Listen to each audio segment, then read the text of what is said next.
नमस्कार मित्रों, स्वागत है आप सभी का हमारे इस चैनल में। आज के इस वीडियो में चित्रकला के 50 महत्वपूर्ण प्रश्नों को हल करेंगे जो कि वेरी इंपॉर्टेंट है। आगामी यूजीसी नेट की परीक्षा होने वाली है और उस यूजीसी नेट की परीक्षा को ध्यान में रखते हुए वेरी इंपॉर्टेंट प्रश्नों की 50 प्रश्नों की श्रृंखला यहाँ पर प्रस्तुत हो रही है। तो चलिए इन प्रश्नों को हल करते हैं। और आपके कितने प्रश्न होते हैं कमेंट बॉक्स में ज़रूर बताइएगा और वीडियो अगर अच्छा लगेगा तो लाइक और सब्सक्राइब जरूर कीजिएगा। पहला प्रश्न है, फ्रैंको कैंटाब्रियन क्षेत्र किसे कहते हैं? 4 विकल्प दिया गया है, तो बताइएगा फ्रैंको कैंटाब्रियन क्षेत्र किसे कहा जाता है। तो इसका सही जवाब होगा ऑप्शन ए, यूरोपीय प्रागैतिहासिक चित्रों का प्रमुख जो केंद्र होता है उसको फ्रैंको कैंटाब्रियन क्षेत्र कहते हैं। चलिए अगला देखते हैं। प्रश्न नंबर 2 देखते हैं। प्रश्न नंबर 2 में पूछा जा रहा है कि भारत में प्रागैतिहासिक चित्र कहाँ प्राप्त हुए हैं। तो 4 विकल्प दिया गया है, तो इन विकल्पों में जो सही विकल्प होगा वो ऑप्शन डी होगा, सरगुजा। भारत में प्रागैतिहासिक चित्र जो है सरगुजा में प्राप्त हुआ है और सरगुजा ये आपका वर्तमान में छत्तीसगढ़ राज्य में पड़ेगा। और सरगुजा में जो प्रसिद्ध स्थल है रामगढ़ है, सीता बोंगरा है, लक्ष्मण बोंगरा गुफा है, सीता कुंड है, हाथी खो गुफा है। चलिए अगला प्रश्न देखते हैं। प्रश्न नंबर 3, यूरोपीय प्रागैतिहासिक चित्रों के प्रमुख केंद्र कहाँ पर स्थित हैं? तो इसका जो सही जवाब होगा ऑप्शन सी, उत्तरी स्पेन एवं दक्षिणी फ्रांस में। तो यूरोपीय प्रागैतिहासिक चित्रों का जो प्रमुख केंद्र है उत्तरी स्पेन और दक्षिणी फ्रांस में स्थित है। चलिए क्वेश्चन अगला देखते हैं। Question number 4। क्वेश्चन नंबर 4 पूछा जा रहा है, सिलेंडर सील का संबंध निम्न में से किस कला से है? तो इसका जो सही विकल्प होगा ऑप्शन नंबर बी, मेसोपोटामिया की कला। अगला प्रश्न देखते हैं। प्रश्न नंबर 5, प्रथम कांस्य प्रतिमा किसकी मिली या किसकी थी? तो प्रथम कांस्य प्रतिमा जो थी वो एक नृत्यांगना की थी। ऑप्शन ए सही हो जाएगा। प्रश्न नंबर 6 देखते हैं, मोहनजोदड़ो की नर्तकी किस तकनीक में कास्ट की गई है? तो इसका सही जवाब होगा ऑप्शन डी, ढोकरा कास्टिंग तकनीक में मोहनजोदड़ो की नर्तकी कास्ट की गई है। चलिए क्वेश्चन नंबर 7 देखते हैं। सिगरिया गुफा में कुल स्त्रियों की कितने चित्र अंकित हैं? तो बताइएगा सिगरिया गुफा जो श्रीलंका में है उसमें स्त्रियों के कुल कितने चित्र अंकित हैं? तो इसका सही जवाब होगा ऑप्शन सी, 21 चित्र। अगला प्रश्न देखते हैं। प्रश्न नंबर 8, पूर्व ऐतिहासिक गुफा चित्रकारी के वर्णन में के संबंध में कौन सा मत सही नहीं है? तो इसका सही जवाब होगा ऑप्शन बी, एनिमिस्टिक जो है वो पूर्व ऐतिहासिक गुफा चित्रकारी के संबंध में नहीं मत रखता है। अगला प्रश्न देखते हैं, शिव विवाह से संबंधित दृश्य का गुफा चित्र किस गुफा में प्राप्त हुआ है? तो शिव विवाह से संबंधित दृश्य जो है किस गुफा से प्राप्त हुआ है? तो इसका सही जवाब होगा ऑप्शन डी, बादामी गुफा से। अगला प्रश्न देखते हैं, पार्थेनन स्थित है? तो इसका सही जवाब होगा ऑप्शन बी, एथेंस में। अगला प्रश्न देखते हैं, इतिहास में सिकंदर के समय की कला को किस नाम से जाना जाता है? तो इतिहास में सिकंदर की कला को जो जाना जाता है वो ऑप्शन ए सही है, जिसे इसमें हेलेनिस्टिक कला। अगला प्रश्न है, मर्दासन गाल जिसको डाइंग गाल कहते हैं का संबंध किस कला से है? तो इसका सही जवाब होगा ऑप्शन डी, हेलेनिस्टिक कला से संबंधित है। प्रश्न नंबर 13 देखते हैं, प्रागैतिहासिक काल में बने हाथी के चित्र जिसके शरीर पर पान की आकृति बनी है किस गुफा में स्थित है? तो इसका सही जवाब होगा ऑप्शन डी, पिंडाल गुफा में। अगला प्रश्न देखते हैं। प्रश्न नंबर 14, काली आकृति वाली शैली के चित्र किस युग में बने थे? तो इसका सही जवाब होगा ऑप्शन बी, यूनान। अगला प्रश्न देखते हैं। प्रश्न नंबर 15, सबसे पुरानी ज्ञात कलाकृति कौन सी है? तो इन चारों में सबसे पुरानी ज्ञात कलाकृति कौन सी है? तो इसका सही जवाब होगा option A, Bhimbetka petroglyphs. Option A सही होगा। चलिए क्वेश्चन नंबर 16 देखते हैं, घायल सुअर का गुफा चित्र कहाँ पर है? तो इसका सही जवाब होगा ऑप्शन ए मिर्ज़ापुर। प्रश्न नंबर 17, गियोटो किस रूप में प्रसिद्ध है?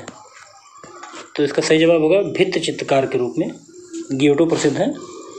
प्रश्न नंबर 18 देखते हैं, सीवी जातक के अंतिम दृश्य में साधु के रूप में चित्रित है। तो इसका सही जवाब होगा ऑप्शन सी अग्नि तथा इंद्र। चलिए क्वेश्चन नंबर 19 देखते हैं, एलोरा की प्रसिद्ध गुफा कैलाश मंदिर से उपलब्ध भित्ति चित्रों में कौन सी चित्र शैली को नई प्रेरणा दी? तो इसका सही जवाब होगा ऑप्शन बी दक्कन शैली। क्वेश्चन नंबर 20 देखते हैं, फ्रेस्को सेस्को तकनीकी भारत की किस चित्रण शैली से संबंधित है? तो इसका सही जवाब होगा ऑप्शन बी अजंता चित्रण शैली। चलिए क्वेश्चन नंबर 21 देखते हैं, जोगीमारा की गुफा की लंबाई क्या है? तो जोगीमारा गुफा की जो लंबाई है वो है 10 फीट। ऑप्शन ए सही हो जाएगा। क्वेश्चन नंबर 22 देखते हैं, अजंता की भित्ति चित्रकारी में सतह को तैयार करने में किस तकनीक को अपनाया गया है? तो इसका जो सही जवाब होगा ऑप्शन ए चावल की भूसी और गोद सहित गाय का गोबर मिलाकर भित्ति चित्रकारी की सतह को तैयार किया गया था। चलिए अगला देखते हैं, प्रश्न नंबर 23, अजंता में पूर्ण चित्रित गुफाओं की संख्या के विषय में निम्नलिखित में विकल्पों में से कौन सा सही है? तो इसका सही जवाब होगा ऑप्शन सी 6। ऑप्शन सी सही हो जाएगा। अजंता में पूर्ण चित्रित गुफाओं की संख्या के विषय में जो निम्न विकल्पों में सही है वो ऑप्शन नंबर सी है 6। चलिए अगला प्रश्न देखते हैं, प्रश्न नंबर 24, अप्सरा नामक चित्र अजंता की किस गुफा में स्थित है बना हुआ है? तो इसका सही जवाब होगा ऑप्शन सी गुफा संख्या 17। अप्सरा नामक चित्र जो अजंता की गुफा में है, गुफा नंबर 17 में बना हुआ है। अगला प्रश्न देखते हैं, प्रश्न नंबर 25, उस पाश्चात्य कला समीक्षक का नाम बताइए जिसने अपने लेखों के माध्यम से अजंता भित्ति चित्रों के विराट सौंदर्य की सराहना की है। तो इसका सही जवाब होगा ऑप्शन ए ई.वी. हेबल। प्रश्न नंबर 26 देखते हैं, अजंता गुफाओं में 1000 बुद्ध किस संख्या की गुफा में चित्रित है? तो अजंता की गुफाओं में 1000 बुद्ध का जो चित्र बना हुआ है वो गुफा नंबर 2 में बना हुआ है। ऑप्शन सी सही होगा। चलिए अगला प्रश्न देखते हैं, जयपुरी फ्रेस्को चित्रण निम्न में से वर्तमान में किस केंद्र पर सिखाया जाता है? तो जयपुरी फ्रेस्को चित्रण जो है वर्तमान में जो केंद्र पर सिखाया जाता है, तो इसका सही जवाब होगा ऑप्शन ए वनस्थली में। चलिए अगला प्रश्न देखते हैं, प्रश्न नंबर 28, इटली के गोथिक काल के चित्रकारों में प्रमुख कलाकार कौन थे? तो इटली के गोथिक काल के चित्रकारों में प्रमुख कलाकार कौन थे? तो इसका सही जवाब होगा ऑप्शन डी जियोत्तो। अगला प्रश्न देखते हैं, गोथिक शैली के स्थापत्य का जन्म इससे हुआ है? तो 4 विकल्प दिया है, तो गोथिक शैली का स्थापत्य जन्म किससे हुआ है? तो इसका जो सही जवाब होगा option number B Saint Denis गिरजा से। चलिए अगला प्रश्न देखते हैं, प्रश्न नंबर 30, पाल पोथी चित्र बनाए गए। तो पाल पोथी चित्र जो बनाए गए हैं वो तालपत्रों पर बनाए गए। ऑप्शन बी सही होगा।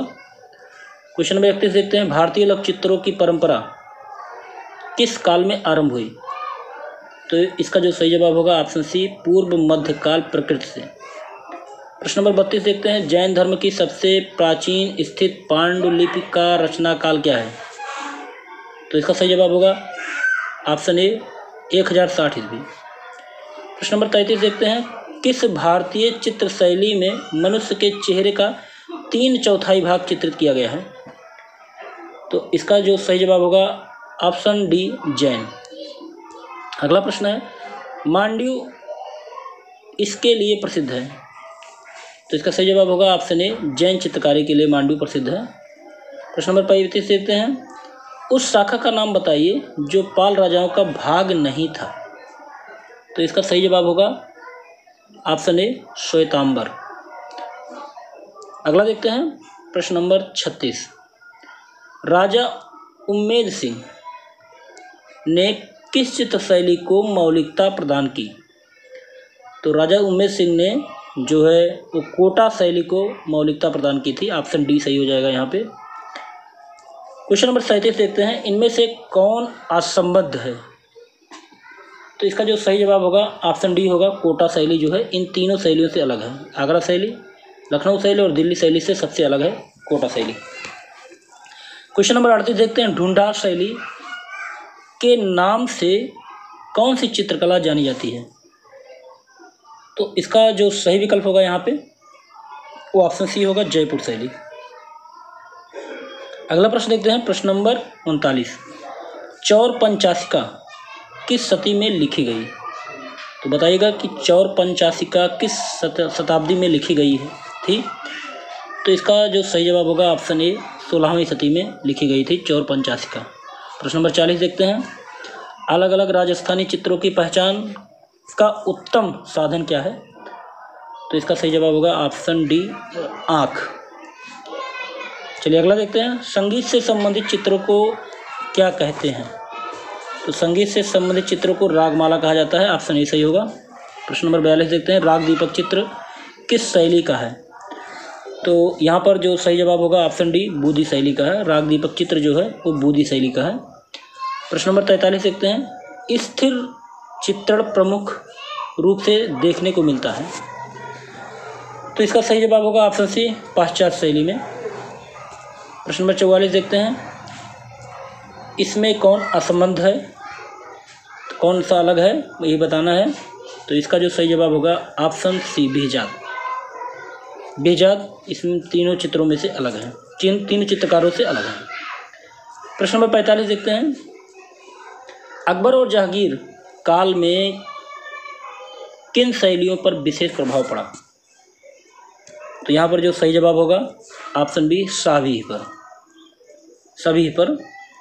प्रश्न नंबर 46 देखते हैं, किसके दरबार में अबुल हसन ने ईसाई विषयों पर चित्र बनाए?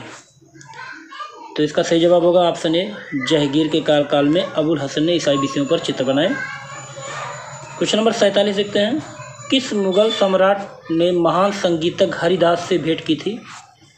तो यहाँ पर जो सही जवाब होगा वो ऑप्शन ए, अकबर। अकबर ने महान संगीतज्ञ हरिदास से भेंट की थी। प्रश्न नंबर 48 देखते हैं, महाभारत का फारसी में अनुवाद कौन सा है?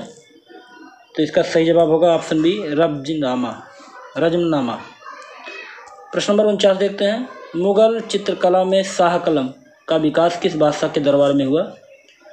तो इसका सही जवाब होगा ऑप्शन बी, शाहजहां। प्रश्न नंबर 50 और इस वीडियो का आखिरी प्रश्न, किस शासक के काल में चौड़े हाशिए बनने लगे थे? तो इसका सही जवाब होगा ऑप्शन डी, शाहजहां के काल में चौड़े हाशिए बनने लगे थे। तो ये 50 प्रश्न आपके पूरे होते हैं। आपके कितने प्रश्न सही हुए कमेंट बॉक्स में जरूर बताइए। आपको ये वीडियो कैसा लगा? अगर अच्छा लगा हो तो लाइक और सब्सक्राइब जरूर कीजिएगा चैनल को। अगले वीडियो में ऐसे महत्वपूर्ण प्रश्नों के साथ फिर मिलते हैं, तब तक के लिए जय हिंद।